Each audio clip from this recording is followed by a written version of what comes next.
Good morning, everyone.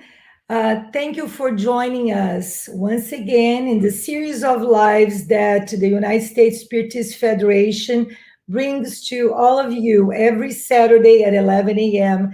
Eastern Time. Today, we're having our special guest, Edward Christie, that is going to be talking about the logic of reincarnation. And today is a very special day because it is Edward's birthday, but he's giving us the gift. So it will be great to have him here in such a special day. Before we get to Edward, as usual, we are going to prepare this beginning of the presentation, this ambience, and everything for us to connect with our spiritual friends through our initial prayer. So please join me. And if you feel better, comfortable, more concentrated, let's close our eyes and pray. Thank you, spiritual friends, for this morning, for this opportunity that we have to listen to the lessons that Spiritism has to bring to us. Please inspire our special guest, Edward Christie, so that he can touch our hearts and enlighten us so we can bring to our lives these lessons and work in our inner transformation all the time. And so be it. So, hi, Edward. Happy birthday. Thank you. So, Edward, before we let you bring these lessons to us, we are going, let me introduce you more formally for those who don't know too much yet about you. So, just a brief introduction. And right after, make sure that during the presentation, send your questions because right after we're going to open for questions. So Edward Christie has been involved with the Spiritism for more than 20 years and is an active member of the Inner Enlightenment Spiritist Society. Edward is a classically trained pianist, has taught music in New York City schools, as well as computer science courses at NYU. He enjoys learning and uses his love of teaching to share what he has learned with others, and we appreciate that. So now, Edward, again, welcome, and the word is yours. Thank you, Tanya. When you asked me to speak on my birthday, I thought, what a great gift to be able to be in the company of friends and to be able to talk about things that really touch our heart and things that leave a permanent mark on our lives. So thank you all for, whether or not you were thinking to celebrate my birthday, thank you for celebrating it with me. Let's start this look at the logic of reincarnation with 3 questions. First, do you believe in reincarnation? Second, if you believe, did it make sense to you the first time you heard it? And if you believe, has it made a difference in your life? Humans are always asking questions. Science categorizes us as Homo sapiens, that is, a wise or rational man, but we might just as rightly be called Homo curiosum, inquisitive man. We're inquisitive because we're creatures who seek answers. We ask questions because we have doubts about ourselves, the world we live in, and what we're doing here. Some questions, like what we're doing here and what happens when we die, are so persistent that we have to hold beliefs even if we lack hard evidence. Yet answers to questions about life and death matter. It's our idea about death that determines how we live. Allan Kardec had questions, so many that a good part of his writing is in question and answer format. Kardec seems to think in questions. Questioning is the art of learning because questions focus our attention on what we want to know. Playwright Eugene Ionesco said, "It's not the answer that enlightens, but the question." Theoretical physicist Werner Heisenberg said, "What we observe is not nature itself, but nature exposed to our method of questioning." The philosopher Voltaire said, "Judge a man by his questions rather than his answers." And Socrates maintains that he's wise because I know that I know nothing, reminding us that after all our questions and all our answers, we're still deeply uncertain about what we can and can't know.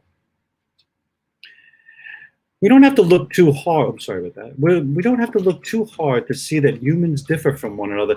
And so we ask questions. Why is there so much variety among humans? What accounts for our physical differences? Why does a skill or a talent come easy to some? What's the source of the difference in intelligence among us? These questions lead to others. Why are some born into poverty and others into prosperity? Why do some live long lives while others are cut short by illness? And why are people born blind, hearing and speech impaired, and afflicted with terrible diseases while others have every physical advantage? When I first heard that reincarnation can answer these questions, I admit I was skeptical. The answers didn't seem to require a belief in reincarnation, and reincarnation just added complexity, and I was looking for simplicity. After all, I thought humans are similar but not the same, and we think it's normal that people think, look, and act differently. The reason some die young or are born without sight or came into the world with a congenital disorder could easily stem from the same reason that some are short or smart or skinny. The way I hear it, our traits are a result of heredity, passed down through genetics, explained by natural selection, and confirmed by our belief in evolution. And accidents happen, an unfortunate coincidence, a momentary distraction, being in the wrong place at the wrong time, natural disasters, and countless of other causes for misfortune could shorten or derail a life. Why couldn't natural causes, science, and misfortune explain why everyone doesn't enjoy the same health, similar abilities, and an equally long life? I might have allowed my modern scientific view to answer these questions, except I had some nagging thoughts. Where was my belief that I'm more than this body? What about the idea that my actions have consequences in this life and beyond? What does this explanation do to guide me to live a moral life? And especially, where was God? How did my belief in an all-good, all-loving creator fit in this picture? After years of resistance and objections, I slowly admitted that reincarnation brought these three things together: a good God, our immortal soul, and our differences.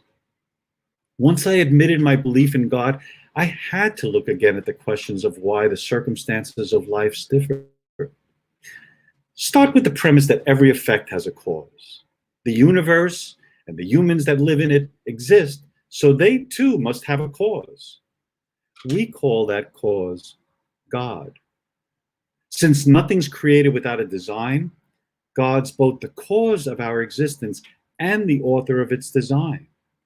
And our differences are clearly part of that design.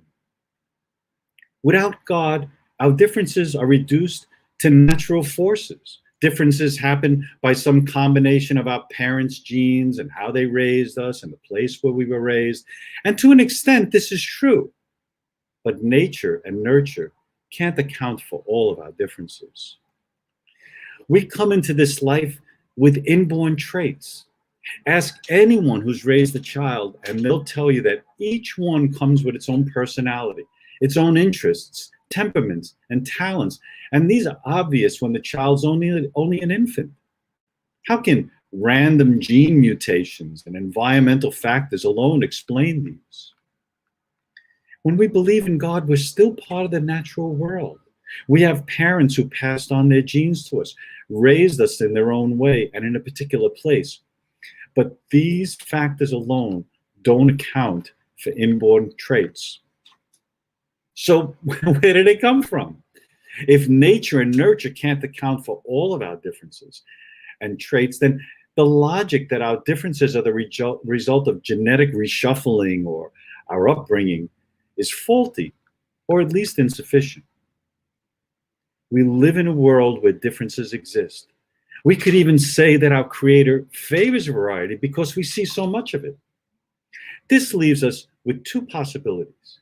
Either God's responsible for our differences, or we, his creations, his co-creators, caused them. Let's stay with this idea that differences come from superhuman causes. We're different because God created us different as a result of God's pleasure. If this is true, then God's playing favorites.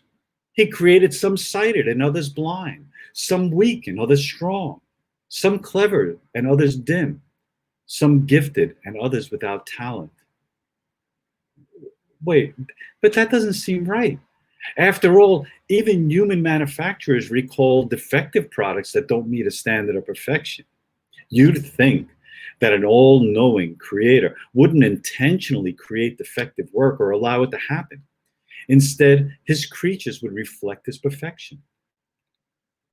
What if I say that God is responsible for our differences, but the cause of those differences is the result of some mystery of God's design and the human mind can never know it? If the reason for our differences are hidden in mystery, then not only are our answers, the answers to our questions are meaningless, but so are the questions. If we can't get intelligible answers to our question, then we can't be sure what life is for or why we exist at all. Ask, what's the meaning of my life? And you're left to figure out the best answer you can find. And your answer might be right, or could be wrong. What measure could you use to decide if you're right or wrong? If the reasons for our existence is hidden in mystery, then the best we can do is answer our own questions and decide for ourselves what the meaning of our life is. Say instead of mystery, we explain these differences as an effect of chance. Then we have a God that doesn't show us what's good. See, chance means that any outcome is just as likely as any other outcome. How can we tell the difference between a good and a bad life if the outcome of our actions is controlled by the flip of a coin? If chance rules life, it doesn't much matter which way we choose. Good and bad have no objective meaning, and the idea that we're responsible for our decisions is empty. Humans have the power to create, and this gives us the ability to bring new things into existence. We didn't, however, create our lives, and we didn't create ourselves. A creator designs and gives purpose to the things it creates. Since we're not our own creators, we can't ultimately decide what our life's final purpose is. A belief in a providential plan for humans means that the mind of God is behind everything that happens, however fuzzy our vision of that mind is. We see that the world is created by God with a purpose, and behind this purpose is God's love for his creation and for us. And this means that God has a good end in mind for all of his creation. It'd be a cruel cosmic joke to give us the desire for answers that can't be satisfied, and the ability to choose without having choice have a meaning. So to live the purposeful life God intends for us, it can't be based on favoritism or mystery or chance. It rubs against our human nature to imagine life as a series of mysterious, meaningless acts. Humans are built to look for meaning. Now, if our differences aren't fully explained by mystery, chance, or favoritism, or materialism, well, where do they come from? Reincarnation, the belief that after the body dies, some aspect of a living being continues to exist in a new physical body, offers an answer that satisfies and gives our life meaning and direction. It reveals the principle governing the conditions of our life that account for our differences. That principle is cause and consequence. It explains that human actions create consequences, and these consequences are what's responsible for bringing about our differences. This understanding has its root deep in human history, and it's notable how, on many points, ancient religions and Spiritism agree. Hinduism, for example, the world's oldest religion, teaches that karma begins with the idea that every action has a consequence. When we say what goes around comes around and you reap what you sow, we're voicing the law of karma. But saying that every action has a consequence is just the beginning. There are two important concepts that emerge from this fundamental idea. The first concept is ethical. Karma isn't just a mathematical causal relation where an action's consequence is the same regardless of a person's intent. There's a consequence for every action, but there's not a fixed, predetermined consequence for each action. Karma isn't tit for tat, that if I take someone's life, that means someone's going to take mine. Instead, karma is an ethical principle. What matters is a person's intention and desires before and during an action. The second concept that flows from karma is temporal, that between an action and its consequence is a period of time, and that this interval can span more than one lifetime. If every action has a consequence, then one can't exist without the other. If I throw a rock, its movement must conform to the law of cause and consequence. The rock won't stay in the air indefinitely, and it won't just vanish. The rock will eventually land. Consequences don't materialize out of thin air. If something's happening in our life and we can't find the reason, that doesn't mean there's no cause. It means we can't find the cause in this life, so it had to occur in some previous life. The consequences of our actions today will bear fruit tomorrow, no matter how long it takes for that tomorrow to come. A Buddhist master once said, if you want to know your past life, look at your present condition. And if you want to know your future life, look at your present actions. Spiritism has much in common with the ancient belief of karma. It explains that the circumstances of our life, both good and bad, can be traced back to actions in our past, a past that could have been in a previous existence. We're not always sure about what brought about our present condition. In fact, we often aren't. But reason tells us that it has to be a consequence of past actions. Karma reveals God's design for his creation and the love that God has for us. God gives us as many chances and as many lives as we need to work out the consequences of our actions to an end that intends the good for all of creation. As we heard, karma is an ethical principle. When we act, our intention has an effect on the consequences. This is why karma isn't simply a mechanical principle.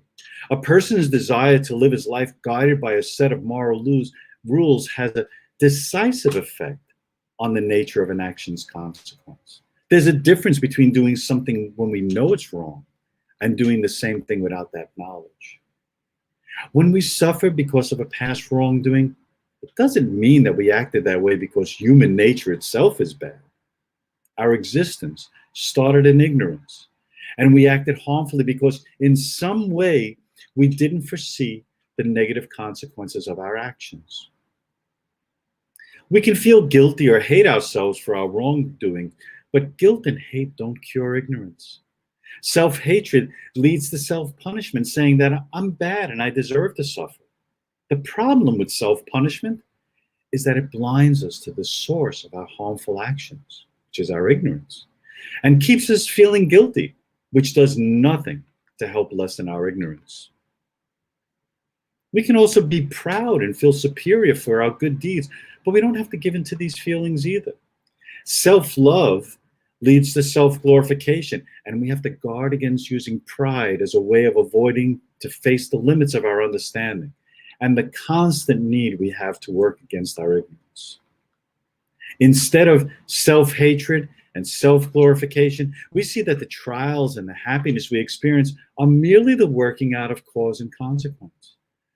The trials we face are a result of natural consequences and not a punishment for past deeds, just as our happiness is the result of natural consequences and not a reward for something good we've done. Karma isn't a judge that hands out rewards and punishment, but simply a force that governs the consequences of our previous actions. When we act selfishly and harm or deceive or manipulate others for our own ends, unpleasant consequences will occur. What about the temporal aspect of karma? That is, how are cause and consequence related to time? Well, if each action has a consequence, the next question is, how long will it take for a consequence of an action to occur?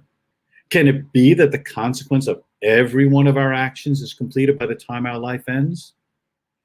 History is full of examples showing that the actions of people who lived lives that have ended continue to affect the lives of the living. But consequences also affect the life of the person who caused the action. Even the smallest action, like throwing a rock, produces a change in energy that affects the person who caused the action. If the consequence of an action isn't completed when I die, it doesn't just vanish. Something must be left of me to experience the consequences of my action. Therefore, some aspect of my life must continue after my death. We call this aspect the immortal soul, and it's the soul that remains when life runs out. I could deny the idea that I have to experience the consequences of my action by saying that everything I do is to benefit others. So long as others enjoy the benefit of my actions, there's no need for me to experience the consequences. But which of us has the power to make himself immune to the consequences of his actions, good or bad? And what if instead of a selfless attitude, I take the selfish position and say that everything I do is calculated to benefit me? Does this guarantee that I'll undergo the consequences of all my actions before I die? If we admit that we have free will in our actions and that our actions are affected by our intentions, then we're responsible for our actions and can't escape their consequences. See, the flip side of having freedom of action is that we're responsible for the actions we commit. Once we acknowledge that we live consecutive lives, we also accept that what we're unable to complete in one life will finish in another. If I think that the consequences of my actions are swept away with my last breath, there's no need for me to accept my responsibility for anything that I do. Why would I bother to work against selfishness and pride? Why not use every circumstance to my advantage? Why care about others? Why be kind or gentle or peaceful? Why not give in to every desire I have? Without a belief that I experience the consequences of my actions, Jesus' teachings to live a good life hardly make any sense at all. Jesus tells us that life's purpose is larger than fulfilling our moment-to-moment needs because the soul carries the weight of its actions and the fruit of its understanding beyond this life. How does each existence help us to change so that we lessen our ignorance and live an ethical life? Nothing is created without a design. This is also true of the type of existence that's drafted for each individual before being born. This blueprint for life governs the kind of body we have, the place of our birth, and the family we're born into, the material conditions of life. The blueprint also includes the type of trials that an individual chooses to undergo, which occur as a natural consequence of the material conditions. Our material life is predestined. We can't, for example, change the place where we were born or the color of our eyes. But this is not true of our moral life. We're not fated to carry out a particular action, right or wrong. Humans have free will, which gives us freedom of thought and freedom of action. We aren't following a moment-to-moment script like an actor in a play or a puppet on a string. Instead, in each existence, we're presented with trials and can make ethical choices that provide a way for us to work out the effects of our past actions of this and any other life we've lived. The physical trials we encounter are in some way predestined, but not how we respond to those events. We're free to choose to meet each of life's challenges using our free will and our intelligence. So, how do you discover this design? To know it, it's very simple. You only have to look around you. Look at who are your parents, your relatives, your spouses, children, friends, neighbors, the work you do, the place you live, the troubles that follow you wherever you go, and talents that come as second nature. Look at these, and you'll see the work that's cut out for you in this life. We ignore this work when we create a fictitious life, a life that we hope for but don't have, a life full of people we'll never meet, opportunities that never materialize, responsibilities that won't be given to us, and talents that exist only as wishful thinking. Creating a fictitious life not only wastes the one we have, but also rejects the design of this existence that's needed for our own good. When we place conditions on our happiness, when we can only be happy if life were different, we're actually placing restrictions on our free will because we're placing limits on the choices we can make. These limits, these artificial limits, turn our will into a hostage, demanding satisfaction from what we think we need before we'll set our will free. We make peace with the conditions of this life when we admit that not only do we have everything that we need, but also live in an abundance of gifts to refine our understanding, to make amends for our mistakes, and to bring beauty and harmony into our lives and the lives of others around us. We don't need to wait for an incarnation autopsy report to find out what we should have learned. We can spend a lot of time worrying about what we might have done and what others have done to us and speculating on who the people in our life might have been to us in the past. Yet if we accept each consecutive existence as God's generous gift, we can focus our attention on the true work of this incarnation, to grow in love by forgiving and seeking forgiveness. St. Francis took Jesus' words, "Forgive our trespasses as we forgive those who trespass against us," as the means out of ignorance and towards love. You see, Francis welcomed afflictions and trials because he understood that each one was an opportunity to forgive, so that he could be forgiven of the unloving things that he had done. He understood the workings of cause and consequence and the goodness of God who provided it as a path for love. When we see cause and consequence play itself out in the lives of others, love asks us to resist thinking that people deserve to suffer.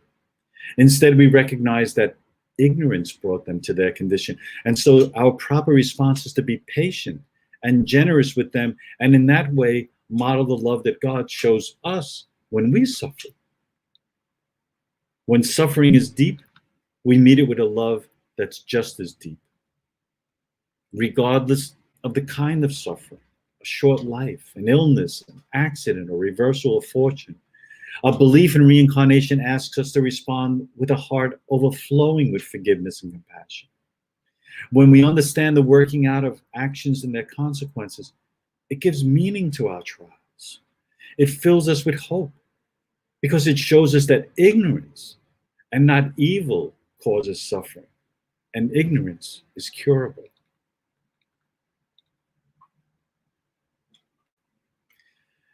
Reincarnation is based on a belief that in previous lives, as well as future lives. If this is true, why can't I remember my previous lives? If my present life is the sum of my previous existence, doesn't this forgetfulness put me at a disadvantage? After all, if I can't remember lessons I've learned, how can I be held responsible for not learning them? How can I be expected to profit from my previous experiences? Our endless curiosity leads us to ask many questions, and the ones we ask about previous lives may seem valuable. But once we admit that our past experiences are obscure, probing prior lives won't bring us closer to the truth about our present life. Often the desire to know what happened in the past stems from idle curiosity, the desire to know just for the sake of knowing. And this sidetracks us from the true work of this life. The Buddha has a parable that illustrates this idea.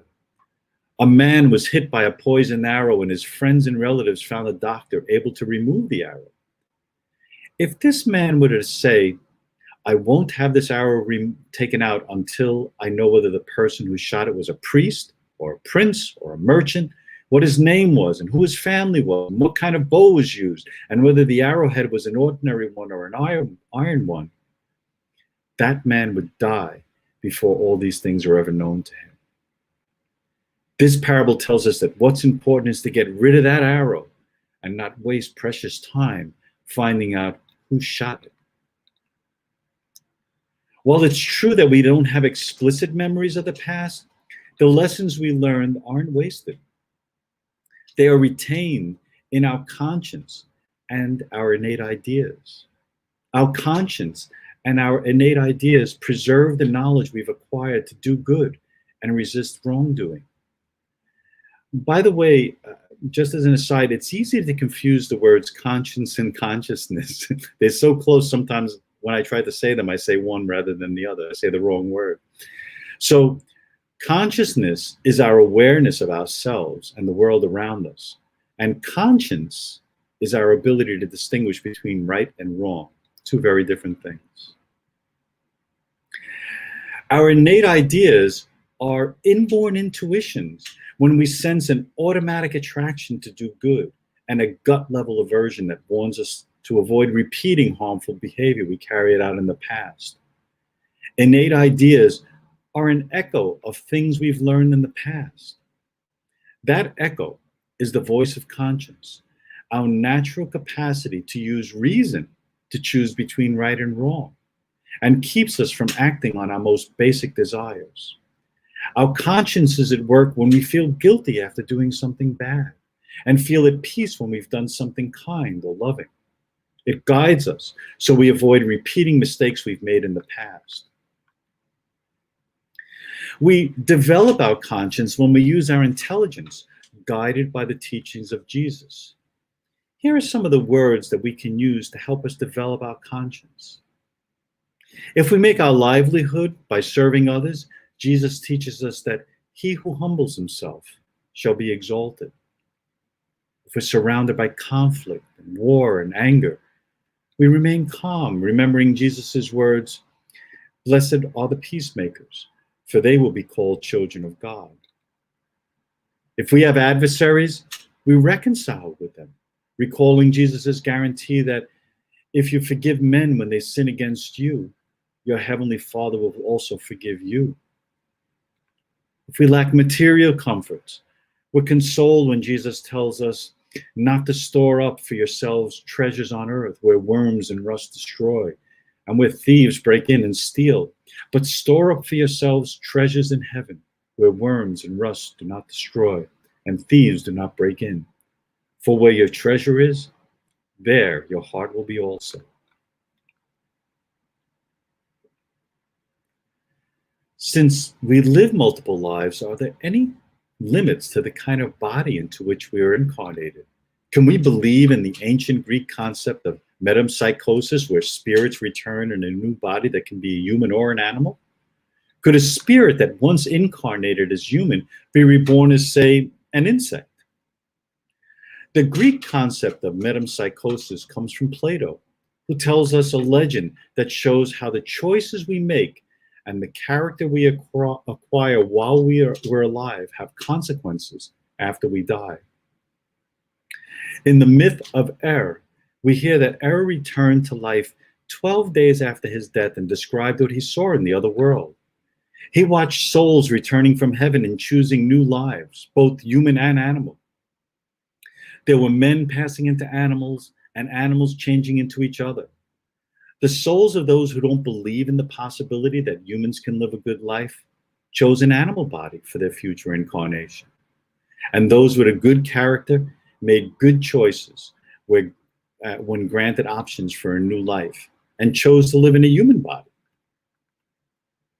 In the Indian religious tradition, every being has a soul and immortal life. They consider insects and plants and animals to be forms of humans.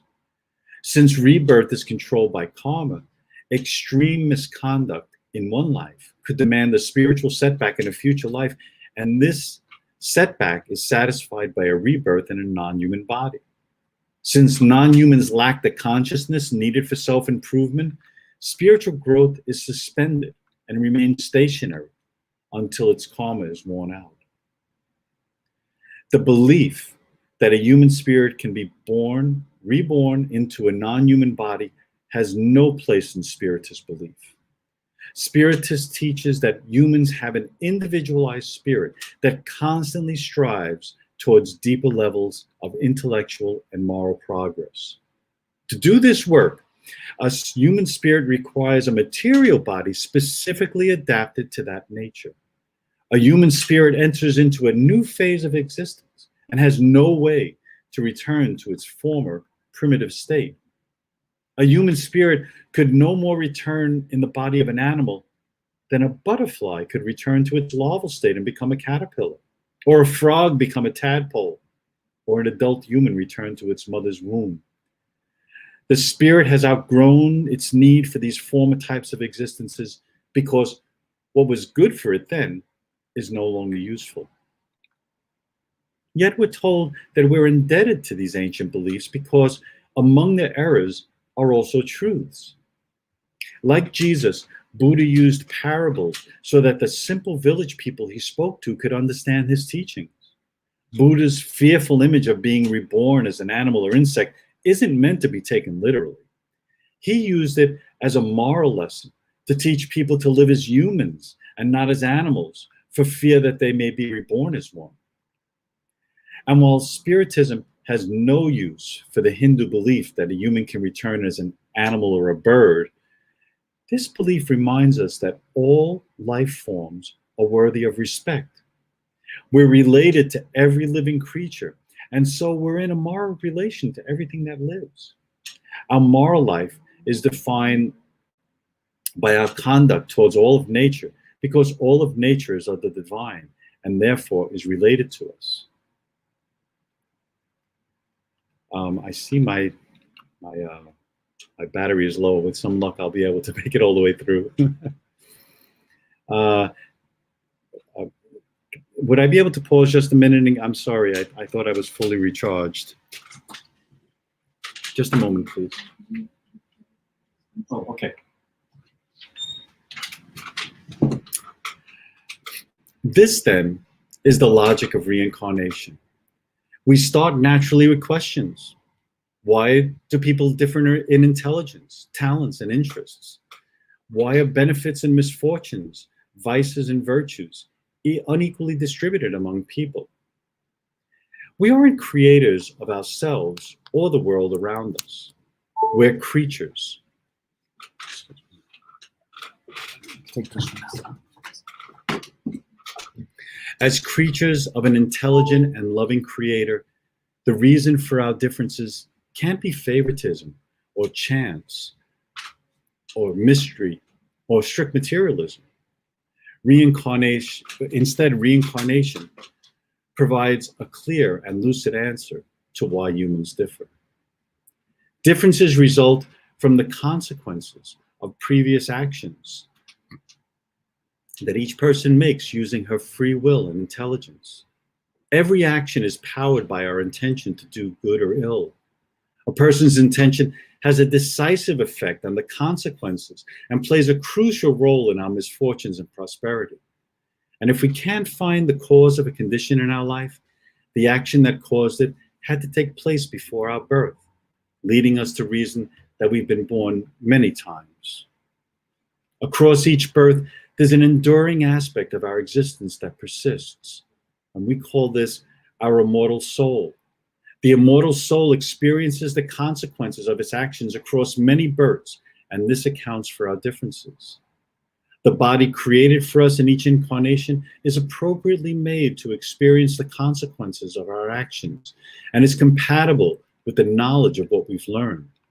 The soul retains the memory of these multiple lives, and this is reflected in its innate ideas and conscience. Reincarnation isn't only a belief that finds a place in our rational thinking, it's also a seed that takes root in the heart. I continue to struggle with my belief in reincarnation, not because I doubt it's true, but because of the power it has to make a difference in how I live, to see how it touches every moment of my life, every decision I make, every word I speak, every thought I think. To accept that in this life, that I have the roles of being a son, a brother, a husband, and a father. To remember that as a spirit, I'm none of these. To respect my limitations as well as those of others. To be of service to all those whose lives join my own. To work against ignorance. To love deeply. To forgive always. Just one more question. How does reincarnation give insight to the meaning of divine justice? Human justice is based on the theory of legal equality that regards everyone as equal under the law. If God's justice were like this, all humans would have the same abilities, intelligences, and opportunities. But this doesn't describe humanity, does it? So God's justice must differ in some way from human justice. It can't, however, be so different that we say, we'll never understand God's justice. In Matthew's gospel, the first word that Jesus speaks is repent. With this word, Jesus tells us to change our thinking, to recalculate our path, to rethink, to turn ourselves around. If divine and human justice have nothing in common, how do we know what Jesus is asking us to turn to? Divine and human justice differ, but they aren't as different as day is from night. They differ more in the way of our drawing of a line compares to a perfect line. We can try to draw a perfect line only because we have some idea of what a perfect line should look like. All of us have an innate sense of justice, just as all of us have an innate sense of right and wrong. Human justice is our attempt to conform our notion of justice with God's. The crucial difference between divine and human justice, what keeps us from drawing that straight line, that straight perfect line, is that God's justice is not separated from his mercy. The justice of God is in his mercy, and the mercy of God is in his justice. Thomas Aquinas says that when we try to practice justice, mercy dies in our soul. And if we show mercy, justice is buried. When we hear someone say, justice has been served, it means that someone will be punished for a crime they've committed. This is an example of human justice, a desire that wants to see justice carried out right now in this life. And of course, there's a place for this kind of justice. But how is justice served when we commit an error against divine law? The kind of thing that won't land us in prison. Like when we use people for our own ends, when our words deceive, when our actions manipulate, when we blacken a person's name. How long will it take for justice to be served then? God could show his justice by preventing us from wrongdoing. He could violate our free will. But instead, his mercy brings good out of our offenses.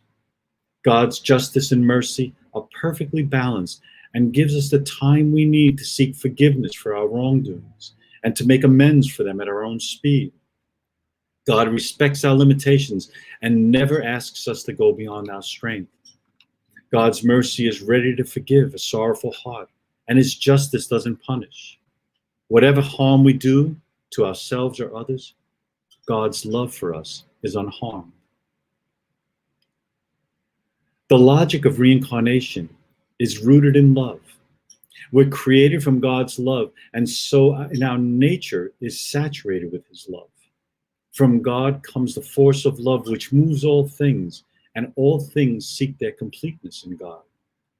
This is what St. Augustine meant when he prayed to God, "Our hearts are restless until they rest in you." All things are moving towards God, not because we're powerless against his will, but because his love is attractive and draws us towards that end that we can delay, but not avoid. We are co-creators in God's work of love, and when we contribute to the good in the world, we participate in God's justice and experience the mercy God extends to all his creatures. We have the freedom to create, and this brings us face to face with the demand of charity. Once our wrongs are washed clean, once karma is worn out, all that's left will be charity. Our differences are basic to this creative love, and it's because of our limitations that we need others and others need us. Reincarnation calls us to continue God's work of love, to see the goodness in each other, to take pleasure in the beauty in all of creation, and to meet the truth that life continues. Thank you for your kind attention.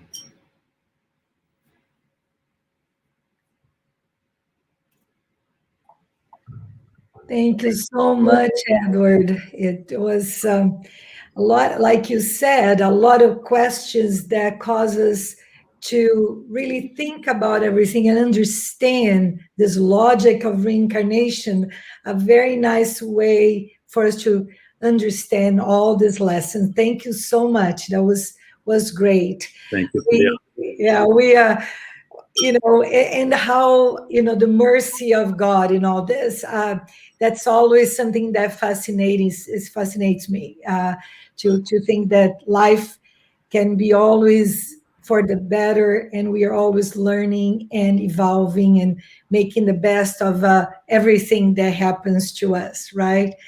So let's see, now we have some questions from the audience, and we have some time. So, are you ready? Yes. Good. So, is there such a thing as good and bad luck? Is that we call chance? It's hard for us to understand that we participate in every event that happens in life. It's easy for us to think that we're just spectators, and that things just I was just standing there and this happened to me. That we participate in some way. Maybe it's a very, very small way, but there's nothing that happens to us in our life that we don't participate in. And I think when we start to see that, when we start to become aware of our participation in life, and in events in life, we can start to see, start to really understand ourselves and what we're doing here. Mm-hmm. Yeah, we take the responsibility, right? Instead of just, oops, that happened, right? Right, yeah. And this, of course, extends to our relations, especially our relations to other people. We say, I did everything right. Yeah. But we don't really realize how, I've often said, I think that one of the most painful things that could happen to me is if someone videotaped me for an entire day and I had to sit there and watch it, how I treat people, with the things I say, and how I act. And we don't realize that the things that we do that seem to be so normal and natural to us can really have a great effect on the people around us. Yeah, that's true. That's true. Let's see one more question. Oh, from Christie. How can we attenuate past wrongs in the present incarnation? Well, that's a great question. I think one of the things, as I alluded to in the previous answer, one of the things that we have to do is really be aware of the things that happen around us and not become, I guess, what's normally called a victim of what happens. In some way, we have to accept the responsibility of our conditions, which means to look around us and find out. We're married to the person that we need to be married to. We're living in the city that we need to live in, and if we think that that's not true, then we reject everything that's good that's around us. So I think that's the first thing to do, is to accept where you are is where you should be. And then really pay attention to what's going on, because everything that's happened, we don't get a consequence just doesn't come out of midair. There was a cause somewhere, and if all we see is the consequences, why is this happening to me? I don't understand why I'm a good person and I've done everything right and this still happens to me. There's no such thing as a consequence without a cause. They go together. Yeah, kind of learning from things instead of just seeing what is going on and feeling sorry about the situation, right? And also, I guess it's when we cannot sometimes go back and undo things, right? But we can definitely from now on do better. And if we learn, that's how things start changing in this reincarnation, correct?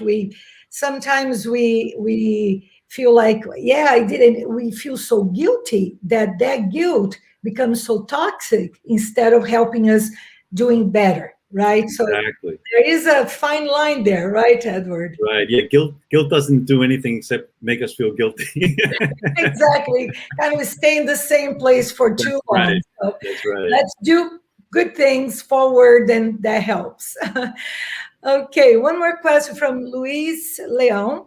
Considering everything that happens, do you see the possibility that they might not all be consequences and that a number of them come from chance? It's, without trying to repeat myself, it's very tempting to think that things happen by chance. It's very easy to just feel like, it just happened and I don't know how it happened. But, I'm often surprised that as a musician, I love to read about the early lives of musicians. And you see that these people didn't come from nowhere. They were born in a certain kind. They were born in a family, and you might think that, well, it's just by chance that Chopin became a great pianist, but chance doesn't really play it. It doesn't play out in our life that way. The circumstances of our life, maybe it's obscure, maybe it was a neighbor. It could have been something that you really forgot. But I think chance is kind of an easy way out to say that this just happened by chance, and I have no responsibility for it. And so we have. I think the idea of reincarnation is it constantly asks us to look inward and to question, what am I doing here? Why is this happening? Why do I feel this way? Why, these kinds of questions help. We won't know, like a movie, what circumstances brought about those feelings, but we can recognize those because these things are getting carried. This is where the immortal soul comes in. All of these things, our conscience and our innate ideas and our feelings and our impressions and our interpretation of things are all part of our spirit, of our inner life. And this is the responsibility, because all that stuff is covering up the divine within us, really. And so when we allow ourselves to start peeling away those occurrences that happen to us, we can start to see who we really are, instead of who we think we should be, or the impression that we want to give to people, and even worse, the impression we want to give to ourselves. I'm a good person. These things that we say to ourselves constantly, and really prevent us from seeing things. So chance and mystery, as attractive as they are, they if we look at them strictly 100%, this was 100% chance, because there I mean, I can see how there might be misfortunes, and we might have played a very, very tiny role in that misfortune. But our job is not to look at the 99%. Our job is to look at the 1%, to look within us. Yeah. Well, especially those things that keep happening to us, kind of repeated lessons. And you go, but why me? And why again? Right? Well, we haven't learned the lesson yet, right? Because besides those, the consequence, I guess people just think about previous lives. And sometimes also there are those trials, the new trials, right? That we're planned for this life. Yeah. It's not by chance, that's for sure. They are there for a reason, for us to always learn, right? Right. Very good. Let's see, one more question. Okay. When we look at our lives and our tendencies, can we have a clue of previous lives or things we are here to work on? That's a great question, and I think the answer is just yes, you can. Yes, you can, and this is what we've been talking about in the past couple of questions. When we think that, when we want to look at our past lives and say, well, who is this person, and what did I do in a past life that made me here? This stuff is a distraction. This is like a party game that people like to play. This person was this person in the past life, and we're here to uncover the divine within ourselves, and that divine is our immortal spirit that we carry from one life to another. And each time we come back, we have those memories. I mean, I shouldn't say memories because that gets a little confusing, but we do have that residual understanding that's kept in our conscience. And, we think that right and wrong is just right and wrong, but then you start to realize everyone's version of right and wrong is not the same. Far from it. In fact, you won't get two people to agree on everything when it comes to right and wrong, and that has to do with the stuff that we've learned from the past that is part of our conscience. So I'm sorry. Can I see the question again? Because I think I might have missed one element of the question here. So that we have a clue of our previous lives. As I said, yes, you have a clue. You will not have a movie of your previous life. You will not know, whether you were a king or a pauper, that kind of thing. But you will have that innate sense of your individuality, of that you had a previous life, something happened there, and your job is not to know what happened, but rather to see how it's affecting your immortal soul right now. And what can I do to learn more about myself? And it's fun and a lot of work, and sometimes very frustrating because it takes years and years and years in some cases to answer these questions. Yeah. No, that's right. Like you said before, I mean, we forget, we don't remember previous life, thank God, right? Because I don't want to know things that I'm not very happy about. And I like the fact that we have a fresh start, so to speak. It's not fresh, but it feels that way. So, but we can. I mean, sometimes, right, even if we are paying attention, like you said, Edward, in ourselves, in our actions, and our tendencies, like how do I react to things? How do I respond? Well, I don't know my previous lives, but I definitely know the things that I need to work on because I'm learning. I'm learning about God's laws where I want to get. I guess that's it, right? Yeah. We know the direction and we feel where we are. So like you all said before, even if I don't know everything, I have a clue of how to proceed, how to make it better, right? Right. Yeah, that's good. Let's see, one more. Oh, I see lots of interesting questions there. Yeah. You could talk all day on these. Yasko is always with us. Hi there. So let's see, that's a long one. Great reason, oh dear Edward Christie. I was thinking that instead focusing mostly in explaining the negative aspects of our life, we should also apply our awareness and rationale to positive aspects too. Our good traits, abilities, and they're equally a result of our efforts from our past life learnings. And cherish all without feeling too self congratulatory and exhibit them. Suffering shouldn't be the only way for salvation, right? What do you think? Well, that's quite a question. I like it a lot. First, I mean, yeah. Let me try to just be as succinct as I can. I think part of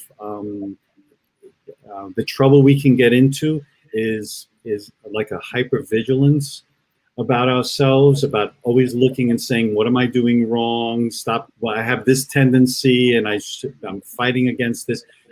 You know, if we start to look and flip that view around and look at the good in life, and practice the good instead of looking for the bad and trying to avoid it.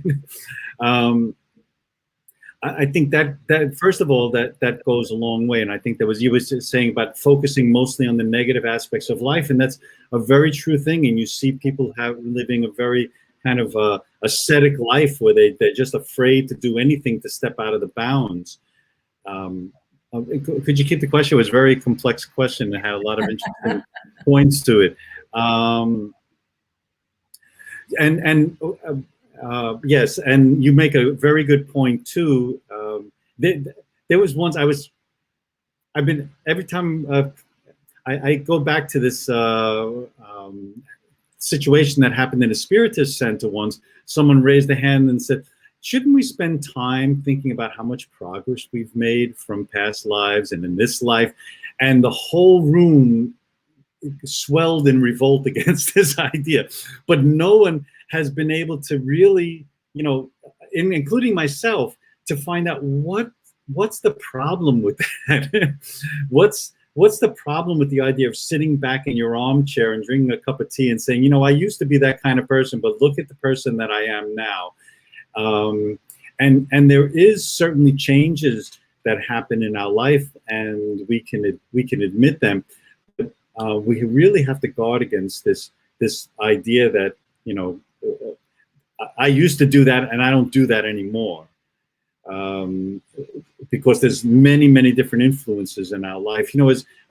Especially now, as I'm getting older. Today's my 67th birthday, so I had a lot of fire in me when I was a young man, and and those things that upset me back then don't upset me now. But that doesn't mean that I've overcome them. It just means that my whole attitude has changed, and I've started to see that life isn't just a matter of black and white and being the way that I want it to be. And so I don't have to congratulate about myself. I think part of it just has to do with the aging process and becoming comfortable with yourself and comfortable with life around you and accepting the things that are here. So suffering, to me, suffering is saying you've missed the opportunity to really learn about something in your life.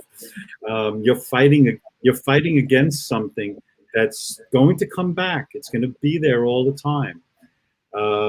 Until you admit that this is something that is part of your life, it's part of who you are. And it's very difficult. Believe me, we're not all, suffer. We all suffer every day. I could tell you, I could sit around and tell you all the things that happen, and it causes. I didn't sleep the other night because of a very heated discussion I had with my coworkers, and I didn't realize what happened. And I went to a Spiritist meeting and I blew up because someone said something that irritated me. I didn't even realize what happened, and then I had to try to put all the pieces together. Like, why did I blow up at the Spiritist meeting? Because of something happened during the day, because I didn't admit it to myself. So there's suffering that happens to us that we're kind of unaware of, and that's what when things like that happen, when we blow up or something, it doesn't come out of nowhere. That's a consequence without a cause. There's no such thing. Yeah. They go together, and it's our job. It doesn't have to be suffering, but the suffering comes about, and you make others suffer because of our unawareness, of our ignorance. I mean, I'm not crazy about that word, but it's our unawareness in a kind of way. Yeah. Due to the Well, word. when we can learn it through love, that's even better, of course, right? And I like this reasoning from Yasko about, yeah, definitely. Sometimes the patting on our back help us move forward, right? Because otherwise it gets very heavy, right? We Yeah. definitely know we have so much to learn. Even if this now is a little better version than I was in previous lives, we know we still have, and but not feel so guilty or so helpless that then we can really not do too well. So when we think about, okay, we are a product, like you said, of all these reincarnations.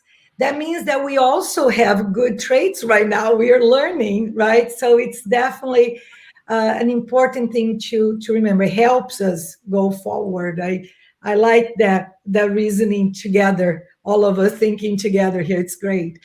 Thank you, Yasko. So we have one more question from Gregory Bennett.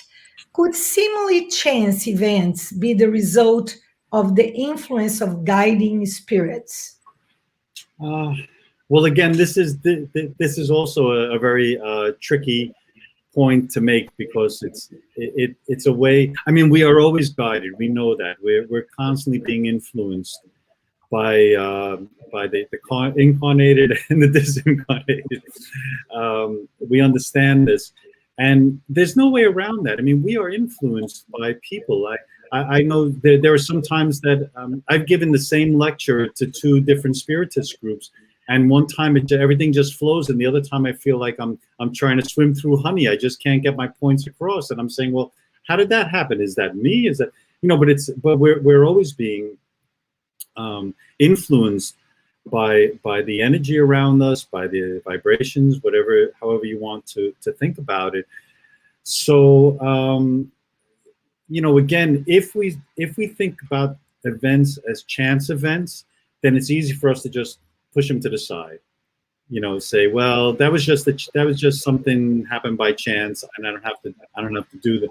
But I guess because Gregory's saying seemingly chance events, I would agree with you. You could see them as chance events, but you have every opportunity to look at something that appears on the surface to be a chance event, to actually be something that's coming, that an influence from the outside. Just because we're always influenced by what's happening around us, and being sensitive to that too is a great thing. I often thought there was a period where I had a really poor attitude about lectures, and I said, you spend all this time preparing for a lecture or listening to a lecture, however you want, whichever side, whether you're listening or you're giving one, and then everyone just goes on to live their life. It's like it's all done. But those moments that we spend doing this type of thing have an effect on us. It's a small effect. It's like one time I read, if we jump off, if we jump and land on the earth actually moves, but it's so small that we can't measure it. And it's the same thing with all these influences, whether you're attending a lecture or whether you're talking to someone, or what's happening around us. And that's why it's so important to be people focused instead of what would you call it, thing focused. A lot of times I lead a group in at my job, and I realize that if I just focus on the task and there's something going on in the group, it's the group first. It's what's going on around you that comes first. And where you're going is just an excuse for everyone to get together. Yeah, and it's interesting, the question, because I was thinking as you were replying that if it's an influence from the guiding spirits, they are planning, So definitely it's not by chance that anything happens, right? I mean, there is this whole thing happening in the invisible world that they are planning the way they're helping us for us to move forward. So if you are able to feel the influence and let it happen, help us, definitely it's not by chance. It's because we are connected. It's because there is an action behind everything, right? Even if it is just because our trained to do so. We are able to connect the same way that we are attracted to certain things by the law of attraction. Well, they are all related to who we are, where we're going, and what we are trying to achieve, right? Our Right. free will, things, our choices, right? So it's so dynamic that, yeah, it's not something that out of the blue something happens. That's It's right. Yeah. it's like you said so well, the logic, because we definitely, everything is happening, it's influencing the next and changing and movies, Yeah. it's always dynamic. It's great to think that way. So we are part of deciding our happiness or unhappiness or suffering or everything. We are in charge, which is wonderful Right. and hard, because it's so much easier to blame somebody else sometimes, right? Not our own responsibility. Yeah. That's Well, we're in charge, but it's like someone ringing the doorbell. Uh, we can choose to open up the door or not. In exactly. that way, we're in charge, but we're not in charge of who's ringing the doorbell. And so all of the influences around us are there for us to use, and we're the gatekeepers of all of the influences and experiences. And that way we do. But the influences are there. Yeah. They're Well, always at work. we decide which door to open, right? I mean, Right. good and bad, and which one we want to hear. That's our choice too. So Yeah. it's a cool image. Yeah. Okay, let's see one more. We have Oh, time. beautiful question. Robert, the process as described seems a little mechanical based on our efforts. When is it appropriate to ask for help from high spirits? What is the role of God's grace? I love this question. It's you know when I'm faced with a problem, uh, one of two things happen. Either I sit down, or whatever. Usually I lay down, but I'm there and I'm saying, how am I going to do this? What am I going to say? What's my response? How am I going to handle this situation? What is the person thinking? How can I manipulate it so that it works out for me? I mean, we can go on with all these questions. And usually what I do, I spend a lot of time doing this. And then I remember, I don't know why it takes me, sometimes an hour to remember, or sometimes a day or so, or a week to remember, stop doing that. Stop doing that. Ask. When I pray, instead of sitting there trying to say, you have to figure out what's going on, I just give in. It takes a long time because there's a hardness in my heart that stops me from asking that question. I still want it my way. I feel hurt, or I feel upset. I feel angry. I'm in a bad situation. I want to fix it. And I have this hardness. And when I soften that, and however long it takes, I said, well, I think it's a long time. When I soften it and I just ask the question, what should I do? I mean, in my case, even though it takes a long time, I get an answer immediately. And I could tell you, as a general rule, the answer is always, what would love do? It's you want your way. You want to convince someone that you're right, and that's when we stay in our head. But as soon as the hardness in my heart softens a little, the answer that comes back and says, "What's the loving thing to do?" And and and of course the answer comes back right away. It's not just That's not just the answer. There's more to the answer than that, because depending on the situation. But when you can start to hear that answer, that's God's grace working in our life. we're getting this answer not because of anything we did, not because of how good we are, not because of all the work we've done. We got an answer because we softened our heart so that God's grace could work in our life. Mhm. Yeah, I guess we can always ask for the help. That's sometimes we go, if we do that prayer before going to bed, right? I mean, sometimes we wake up and go, oh, okay, now I know, right?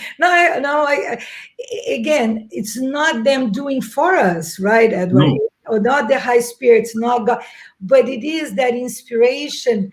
But the connection is always important. So, and sometimes somebody will start saying, oh, I needed to ask your opinion. When I hear that, or immediately, I kind of, I do this quick connection. I say, okay, help me out here. yeah, Because you don't want to really say more than you should, less, or something that's not going to be helpful. So every time, because sometimes people think that praying is a long act, or connections can be really quick, right? very quick, very quick. And very helpful for us to make better decisions. But Right. anyway, that's good. I think we have time for one more. Glaucio, how can we avoid regarding our difficult family members as enemies from past lives and start seeing them as companions of our spiritual journey? Uh, well, the short answer is to accept our part in being an enemy. That's that to me, because it's not that it's not that you're doing just fine and there's someone that's causing you trouble in your life. In some way, so however small it is, in some way, we've all participated in these events. And all participated in the situation. And it's hard, as I said in the prior answer, it's really the hardness of our heart that prevents us from tearing down the wall of other people, of the enemy, because we want the other person to, justice or whatever's in our heart, that we want that other person to say we're right and that they were wrong, whatever it is. And it's so beautiful. Sometimes you see those movies where, or hear stories of people who haven't seen a family member in years and years and years, and then suddenly one of them, their heart softens and they go and they ring the bell, and that's. But it takes that time. We have to allow ourselves the time, and in the same breath, we can't just be sitting there waiting for something to happen for us. It requires us to look inside and say, what did I do to make this situation come about the way it did? However small it is. And that softens our heart immediately, I think. That's where the justice and the mercy that I was alluding to at the end, we always have to try to figure out how we balance those two things. Because we usually, we do, as humans, we fall on one side or the other. And mercy doesn't mean overlooking things. Mercy is talking about love. And justice as well is love. Justice gives us a chance. That's why, if you think about what happens when someone gets put in jail, they're actually given a chance to calm down, slow yourself down, look inside yourself. This is all you have to do. This is your job now. So both of those things operate in our life, and when the mercy finally operates, that's usually when our heart opens up. At least that's what I found. Questions, and so little time, but No. we'll have you back sometime soon. So we'll continue this conversation. It was very, very nice. Everybody's very grateful for the lecture and the answers. Before we go towards the end, And I'm going to ask at the end if you can do our final prayer. So you kind of finish with your touch there for us. I have some announcements that I would like to make. Next week, we are going to have our live, that will be May 29th, again at 11 a.m. as every Saturday, with Beatriz Lopes speaking about strange morals. So don't miss next week. We continue with our lives. But also, very important to save the date, we are having on the June 5th and 6th our 15th U.S. Spirit Symposium that will be virtual. And the theme, it will be very interesting. It will be about the mediums and mediumship, and also in celebration of the 160th anniversary of the Mediums book. So we're going to be having talks, roundtable discussions, Q&A, and youth panel discussing about different aspects of mediumship. And we're having also, with the presence of Edward and some other friends, the session Spiritism Ask Me Anything, or AMA. Please send us your questions about Spiritism, of all topics that you may think. You can send your questions in the symposium website or the Facebook page. Okay, so remember, June 5th and 6th, starting at 2 p.m. Eastern Time. Save the date. And now, for us to end this live, we are going to ask Edward to close for us. And thanks again, and happy birthday. Thank you. Heavenly Father, this gathering today of friends in spirit, friends in love, friends in generosity, and especially friends in spirit, knowing that we are here sharing our love, our life, our experiences that you so generously allowed us to have. Guide us always to stay united in friendship and in love. Thank you, and so be it. Have a wonderful weekend and great celebrations. Thank Bye-bye, you. everyone. Thanks Bye. for Bye-bye. Bye-bye now.